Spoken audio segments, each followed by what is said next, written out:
Hey guys, how are you.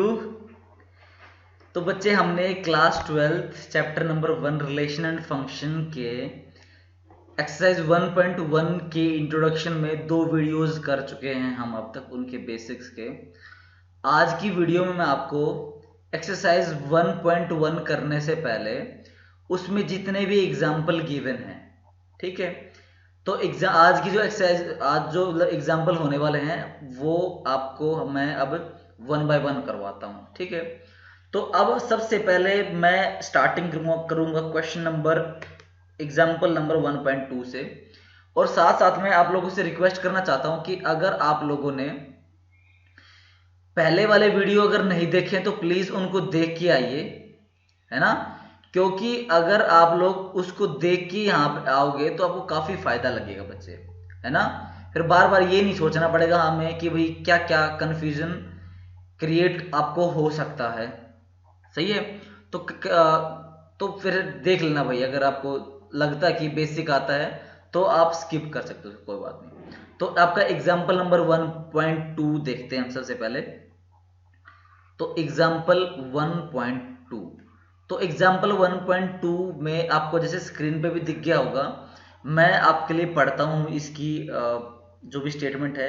इसने कहा let T be the set of all triangles in a plane. एक plane में सभी triangles का एक सेट दे रखा है भाई, है ना।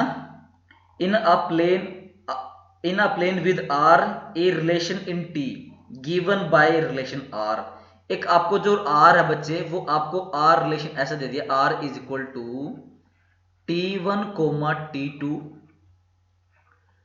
such that T1 is congruent to T2। अब आपको ये तो चीजें पता ही होंगी भी कॉन्ग्रुएंट क्या होती है, सिमिलर क्या होती है। तो कॉन्ग्रुएंट ट्रायंगल एक ऐसी ट्रायंगल होती है बेटा जिसमें सभी एंगल के साथ साथ कोरस्पॉन्डिंग साइड्स भी इक्वल होगी, इक्वल, ठीक है।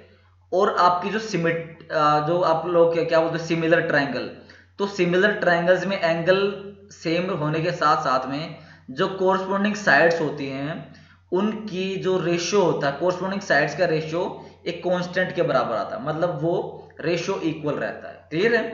तो अब हमें बताना कि भाई ये रिलेशन गिवन है to be an equivalence relation, to be an equivalence relation. तो आपको पता है कि इक्विवेलेंस रिलेशन क्या होता है। आपको मैंने पहले वाले वीडियो में बताया था कि इक्विवेलेंस रिलेशन में जो रिलेशन हमारा रिफ्लेक्सिव भी है, सिमेट्रिक भी है एंड ट्रांजिटिव भी है, तो तीनों अगर जिस भी रिलेशन में तीनों बन गए ये, तो वो एक इक्विवेलेंस रिलेशन हो जाएगा, सही है। तो सबसे पहले बात करते हैं ट्रांजिटिव की, सॉरी रिफ्लेक्सिव की। तो देखो भाई रिफ्लेक्सिव में क्या होगा, रिफ्लेक्सिव में आपको पता है भाई, है ना। क्या होता था कि भाई अगर a comma a belongs to r है, for every small a belong to a, है ना। अगर ये स्टेटमेंट होती थी उसकी तो ये रिफ्लेक्सिव होता था। तो अब यहां पे देखो, अगर आपने एक ऐसा सेट ले लिया, या फिर अगर मैं यहां पे T1 कोमा T1 अगर ऐसा लिखता हूं such that T1 is congruent to T1, तो बताओ भाई ये जो मेरा T1 कोमा T1 है ये बिलोंग टू R होगा या नहीं होगा।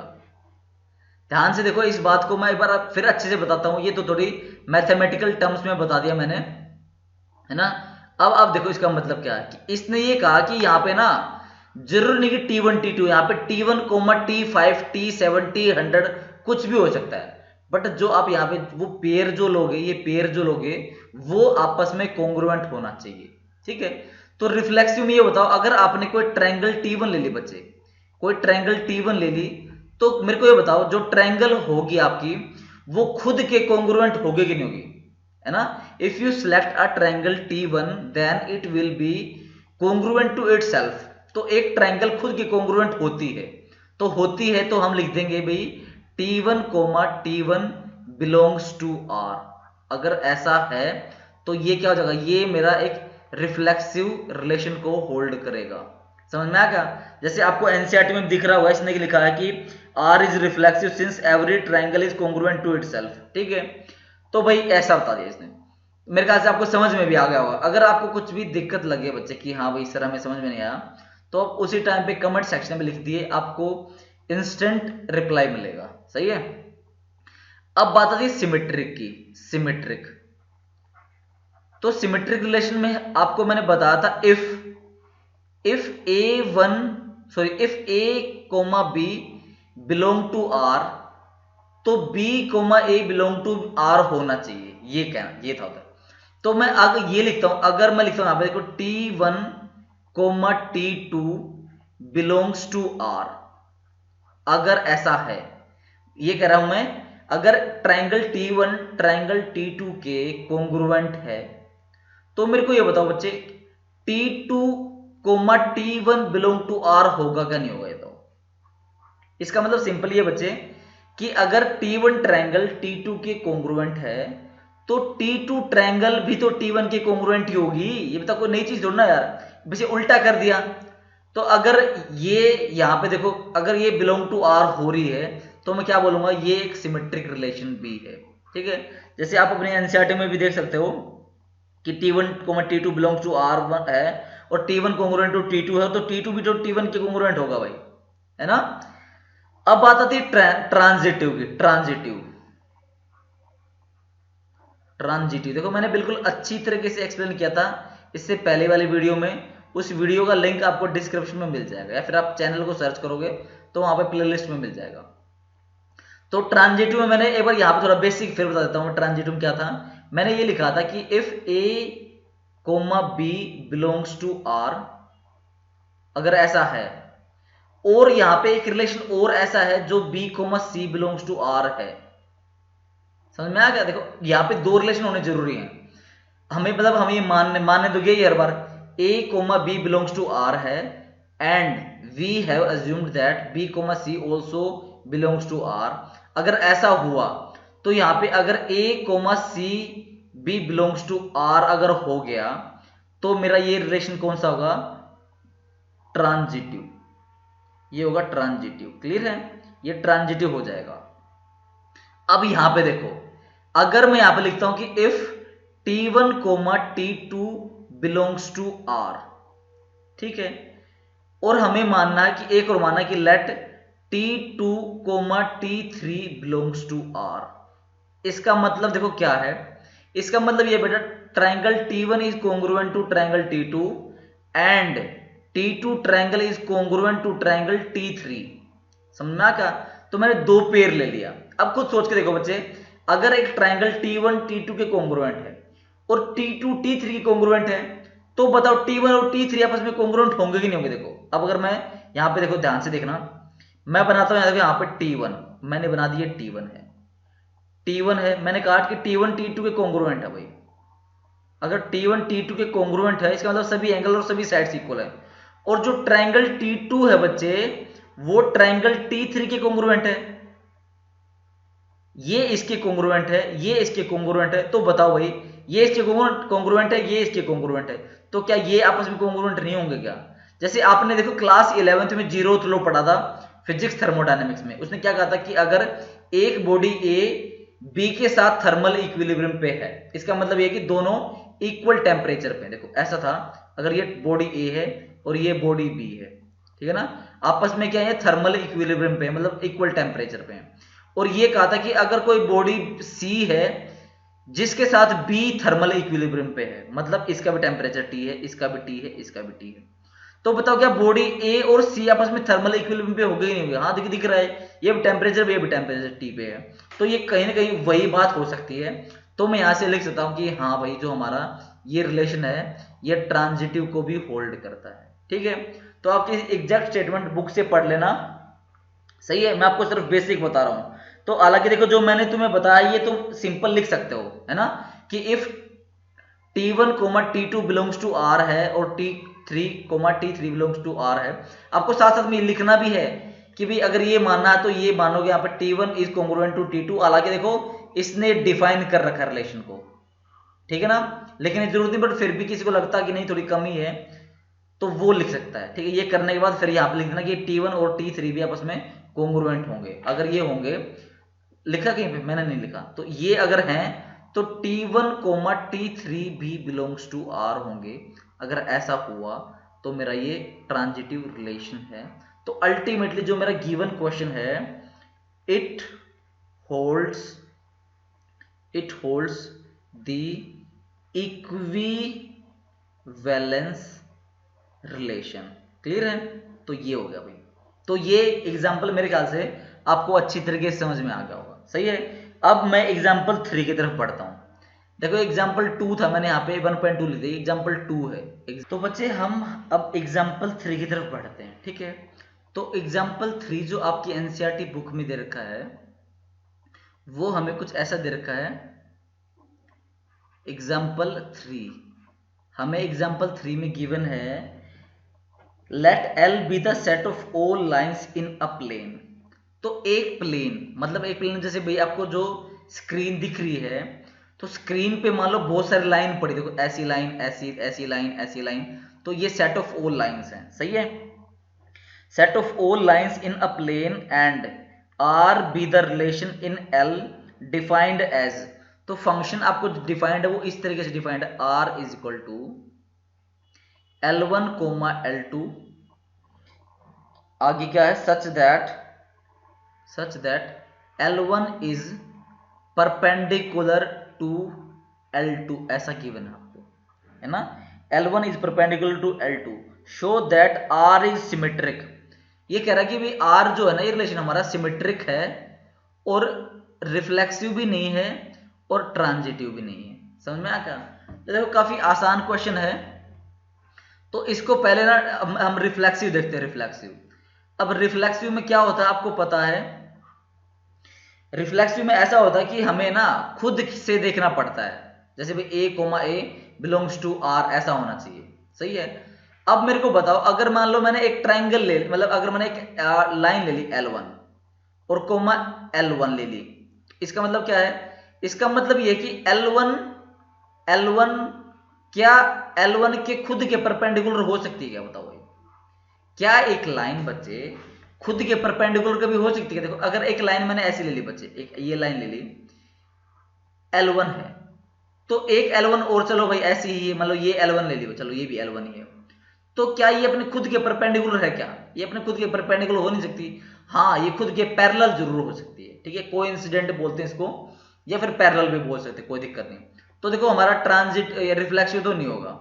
अब बात आती है सिमेट्रिक की। सिमेट्रिक में क्या था? देखो सिमेट्रिक में था कि if L1 L2 belongs to R, इसका मतलब ये है कि हमारी जो लाइन है L1 और जो L1 L2 के परपेंडिकुलर रही है।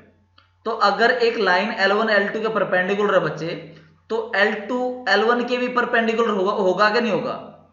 अरे होगा कि नहीं होगा? हाँ होगा। अगर होगा तो ये सिमेट्रिक है। समझ में आ गया? सिमेट्रिक है ये। अब जैसे आप एग्जांपल देखो, ये लाइन मान लो हमारी, एक लाइन ये है, एक लाइन ये मान लो। सही है। इसको मैं बोलता हूं हमारी ये लाइन है L1, इसको बोलता हूं लाइन L2। क्लियर है?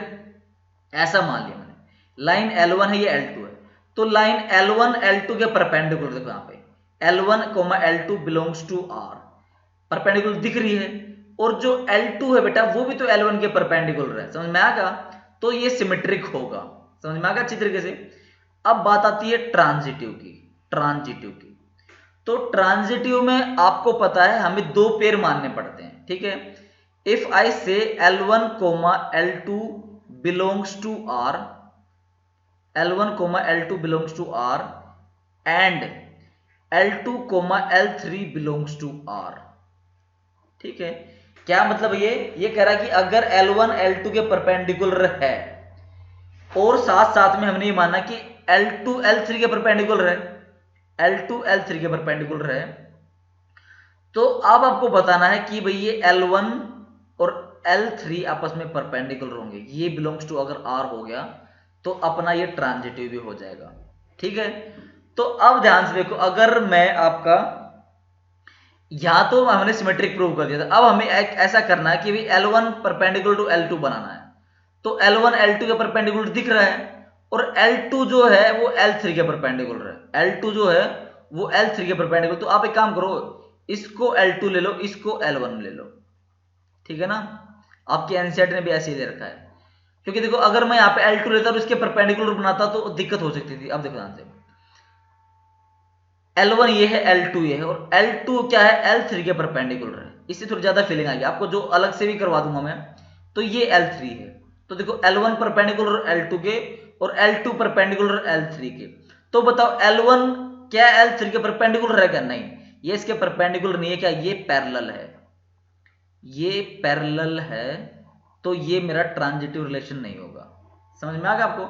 जैसे अगर मैंने पहले लिया था कि भाई मैंने यहां पे माना था इसको L1, इसको माना था L2, अब मैंने कहा कि L2 के परपेंडिकुलर एक और लाइन है L3, ऐसी लाइन है। तो बताओ ये इसके परपेंडिकुलर है और ये इसके परपेंडिकुलर है, तो L3 और L1 क्या आपस में, देखो पैरेलल लाइन है। देखो पैरेलल, अगर इसको आगे एक्सटेंड करोगे आप ऐसे, तो ये पैरेलल लाइन है। क्लियर है? तो ये मेरा सिर्फ क्या होगा, एक सिमेट्रिक रिलेशन होगा। आई थिंक आपको एक क्वेश्चन अच्छी तरीके से समझ में आ चुका बच्चे, ठीक है। तो अब मैं बढ़ता हूं एग्जाम्पल नंबर 4 की तरफ। तो एग्जाम्पल नंबर 4 देखो, बहुत इजी है एग्जाम्पल नंबर 4। एग्जाम्पल 4 को देखो अच्छे से। ये कह रहा है, show that the relation R in the set A1 2 3 given by. तो हमें एक आर दे रखा है, वो दे रखा 1,2 2,2। देखो मैंने आपको इससे पहले वाली जो वीडियो थी उसमें आपको अच्छी तरीके से बताया था कि भाई किस तरह के इस क्वेश्चन, इस टाइप के क्वेश्चन को करते हैं हम। 1,2 है, अगला है 2,3। देखो सभी पेयर ले लिए मैंने, 1 2 3 4 5, 3 2 5। ये कह रहा है is reflexive but neither symmetric nor transitive. तो मतलब ये रिफ्लेक्सिव तो होगा, ये सिमेट्रिक नहीं होगा, ये ट्रांजिटिव नहीं होगा। कोई बात नहीं। अब हमें हमारा जो गिवन है वो सेट ए मान लो ऐसा गिवन है 1,2,3। आपको पता ना हमारा ए सेट, देखो ऑर्डर्ड पेयर में, तो ये क्या ले रखा होगा पक्का, ए क्रॉस ए ले रखा होगा, है ना। ए क्रॉस ए लगा और उसने हमने इसको ही मान लिया कैपिटल ए। क्लियर है? ऐसा आपको काफी बताया था मैंने। तो ट्रांजिटिव के लिए क्या क्या होता है? ट्रांजिटिव के लिए होता है कि जो इसके एलिमेंट है, इसके एलिमेंट 1 2 3 है, इनका डबलेट होना चाहिए, इनका डबलेट होना चाहिए। तो मतलब हमारा 1 1 2 2 3 3 होना चाहिए। ठीक है, तो इसमें है क्या 4, अरे भाई क्या उतार लिया मैंने, ये 1 1 है बच्चे, यहां पे ये 1 1 है, 2 2 है, 3 3 है, 1 2 है और 2 3 है। चलो भाई, तो यहाँ पे 1 1 था बच्चे, 1 2 नहीं था, 1 1 था। तो देखो इसमें क्या 1 1 भी है, 2 2 भी है, 3 3 भी है। तो मैं यहाँ पे लिख सकता हूं कि भाई if a comma a belongs to r for every a belongs to a, then it will be क्या होगा, रिफ्लेक्सिव। रिफ्लेक्सिव आपको अच्छी तरह से बताया था, for every a belongs to a। तो यहाँ पे मेरा 1 2 3 इन सब के तीनों के डबलेट प्रेजेंट है, 1 1 2 2 3 3, तो ये रिफ्लेक्सिव होगा। अब सिमेट्रिक तो आसान है बच्चे, है ना। सिमेट्रिक के लिए हमें क्या करना पड़ता है, सिमेट्री चेक करनी पड़ती है। तो सिमेट्री चेक कर लो।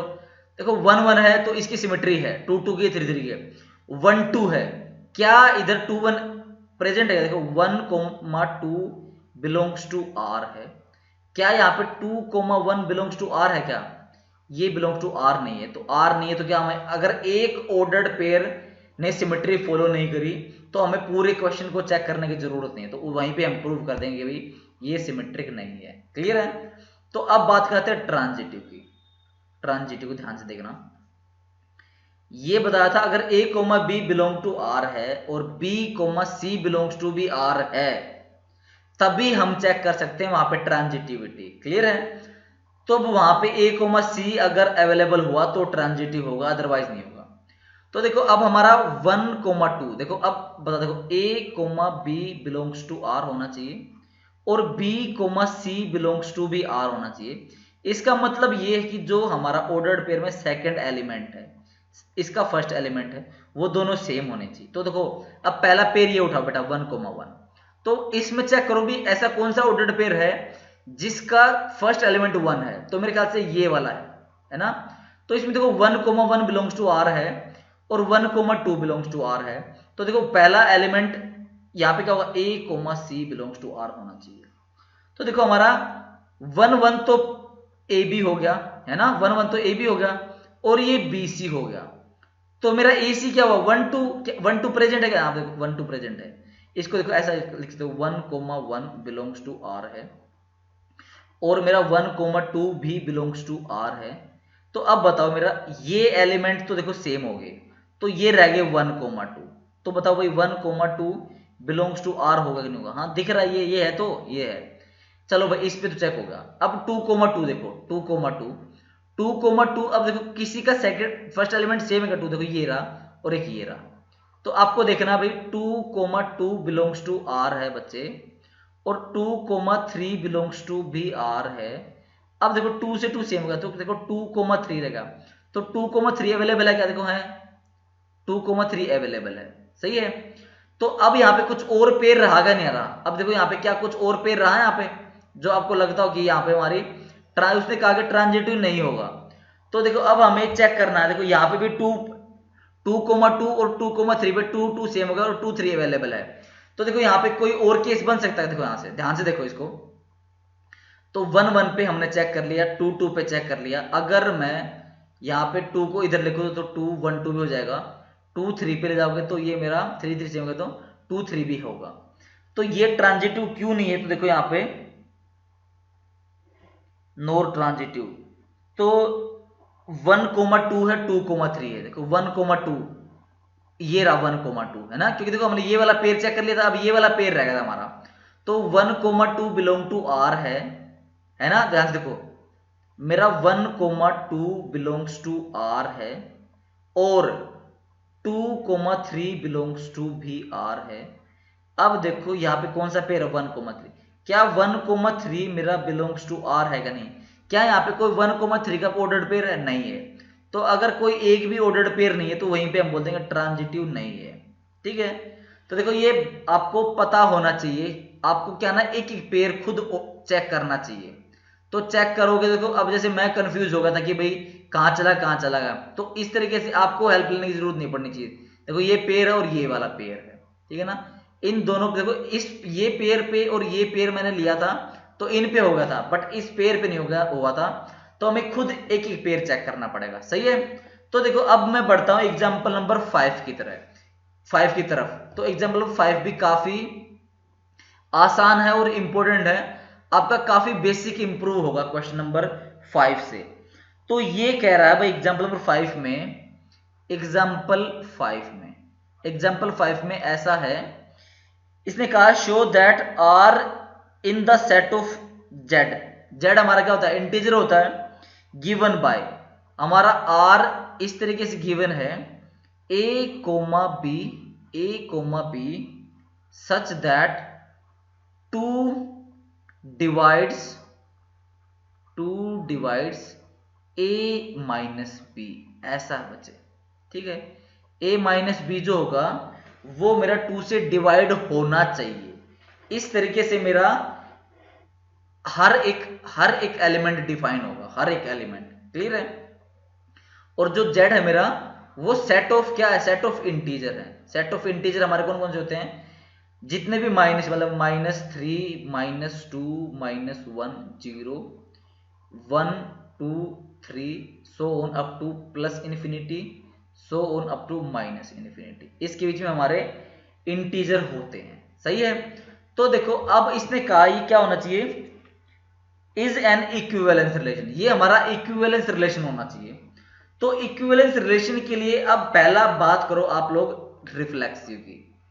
तो रिफ्लेक्सिव में क्या होता है बताओ भाई, रिफ्लेक्सिव में ये होता है कि अगर मेरा a बिलोंग्स टू आर है for every small a belongs to capital A, मतलब जितने भी यहाँ पे एलिमेंट है उनमें ऐसा है तो मेरा ये रिफ्लेक्सिव हो जाएगा। तो अब आप मेरे को बताओ कि अगर मैं यहाँ पे a लेता हूं, a belongs to r, if a belongs to r, तो बताओ मेरे को a minus A is divided by 2 होगा कि नहीं होगा। ध्यान से देखो यहाँ पे कुछ ऐसा बचे कि a b such that 2 divides a minus B, तो मतलब a माइनस बी का जो डिफरेंस होगा हमेशा 2 से डिवाइड होना चाहिए। तो बताओ a माइनस ए क्या आएगा, 0 आएगा, 0/2। और 0 मेरा इंटीजर है क्या, नहीं है, हाँ इंटीजर है। तो क्या 0 2 से डिवाइड हो सकता है क्या, हाँ हो सकता है भाई। देखो ये, अब देखो कोई कहेगा सर बिल्कुल पागल वाली बात कर रहे हो सर। अरे पागल वाली बात, देखो अब आपको पता है 0/2 अल्टीमेटली क्या होता है, 0 होता है। बट अगर यहाँ पे ऐसा होता बच्चे 2/0, तब यहाँ पे हमारा, ठीक है ना, तब हमारा यहाँ पे प्रॉब्लम क्रिएट हो सकती थी, तब ये अनडिफाइंड हो जाता। बहुत बार बुक्स में ये नोट डिफाइंड या फिर नोट एप्लीकेबल ऐसा होता है, ये सही है। तो ये मेरा 0 भी क्या है कि इंटीजर है ना, तो भाई ये डिविजिबल है, तो ये मेरा क्या होगा, रिफ्लेक्सिव होगा। समझ में आया क्या। अब बात आती है सिमेट्रिक की, ध्यान से देखो सिमेट्रिक की। सिमेट्रिक देखो, if a comma B belongs to r, अगर a comma B belongs to r है, तो क्या होगा भाई, जो a माइनस बी होगा वो 2 से डिविजिबल होगा, 2 से डिविजिबल होगा। वो मैं बोलता हूं भाई 2p आ गया भाई, सपोज करो।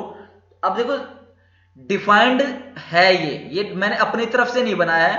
आप लोग क्या करोगे, देखो इसको मत भूलना कभी भी, ये जो स्टेटमेंट होती है इस, तो हमारा एक जो सेट लिया ना बेटा हमने, वो इसी तरीके से लिया ये एलिमेंट कि ये डिविजिबल है। डिविजिबल होते यहाँ पे क्या मान लो 2p आ गया डिवाइड होके। अगर डिविजिबल है तो जैसे मान लो 4/2 तो 2 आ जाएगा, यहाँ पे p कोई भी नंबर हो सकता है। तो अब मेरे को बताओ बच्चे, जो b, a है, b, a belongs to r होगा क्या नहीं होगा, बताओ आप मेरे को।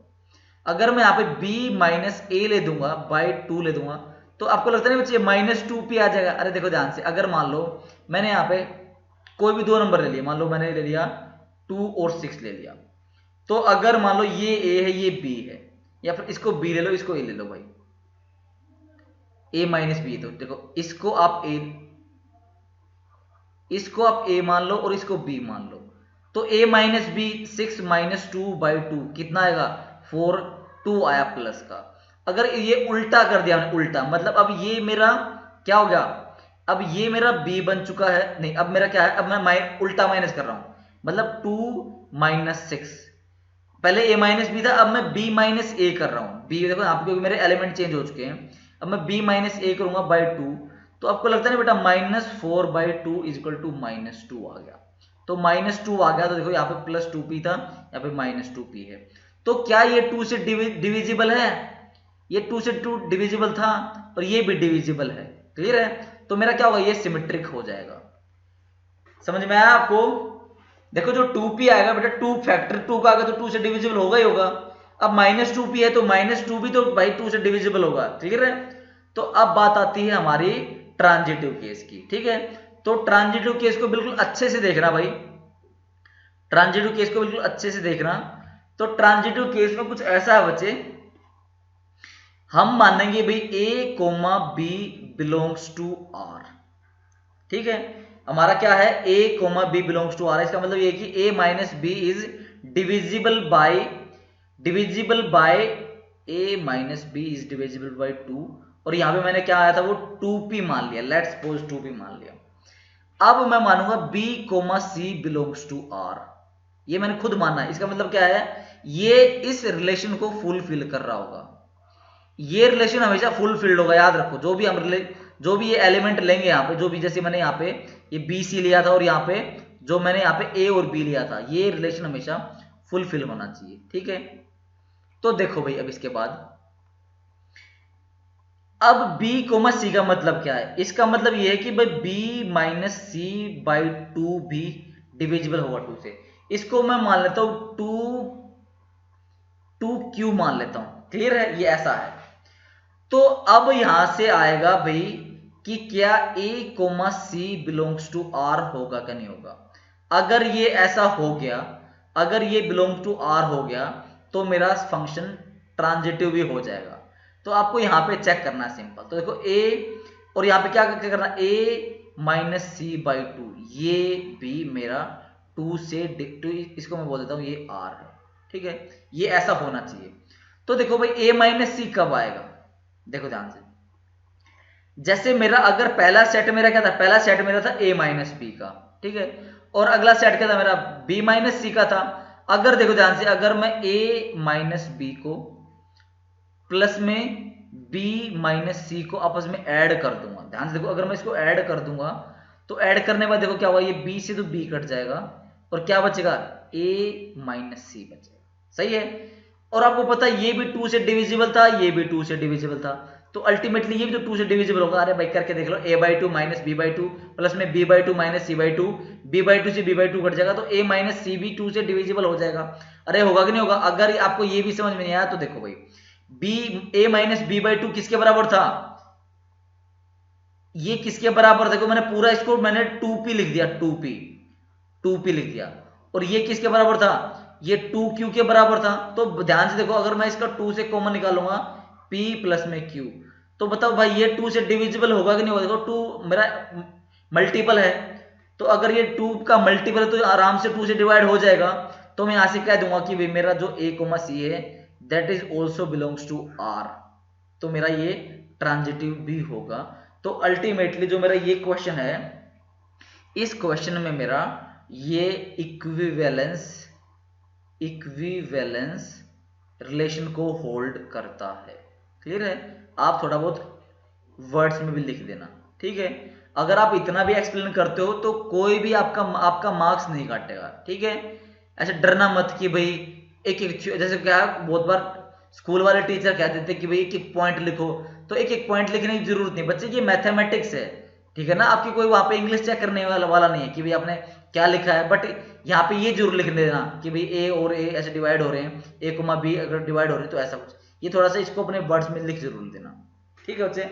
आई होप आपको ये क्वेश्चन भी क्लियर हो गया होगा, सही है। तो अब एग्जाम्पल नंबर 6 मेरे ख्याल से आप लोग कर सकते हो भाई, इसको काफी इजी है ये। तो एग्जाम्पल नंबर 6 तुम्हारे लिए मैं आपको खुद करना है, ये कर सकते हो। वैसे देखो, अगर मैं तुम्हें कहता हूं, देखो let R be the relation defined in the set A 1 to up to 7 by a, both a and b are either odd और ईदर इवन। तो भैया तो ओड होंगे या फिर इवन होंगे। तो अगर ओड हुए even show that R is equal, अरे भाई बहुत आसान है ये क्वेश्चन, ठीक है। तो हमें क्या लेना, बोथ ओड या इवन लेने हैं। तो बोथ ओड लेने तो आप अलग अलग सेट निकाल लेना इसको, है ना भाई। या तो आप ओड में कौन कौन से केस आ जाएंगे, ओड में हमारे आ जाएंगे ये 1 3 5 7, और इवन में कौन से हो जाएंगे 2 4 6 हो जाएंगे, है ना। तो इसका आप आराम से सेट बना सकते हो बच्चे, ठीक है ना। और आराम से बनेगा इसका, क्योंकि ये हमारा क्या होगा, एज ए यूनिवर्सल सेट की तरह ट्रीट हो सकता है। आप इसको करना बच्चे, अगर आपको समझ में नहीं आएगा तो आप कमेंट सेक्शन में लिख देना, तो मैं आपको इस क्वेश्चन की एक और वीडियो बना दूंगा। समझ में आ गया। तो गाइज आपको ये वीडियो अच्छी लगी होगी, अपने दोस्तों के साथ शेयर कीजिए ताकि इन वीडियोस का फायदा वो लोग भी उठा सके। Thank you very much guys.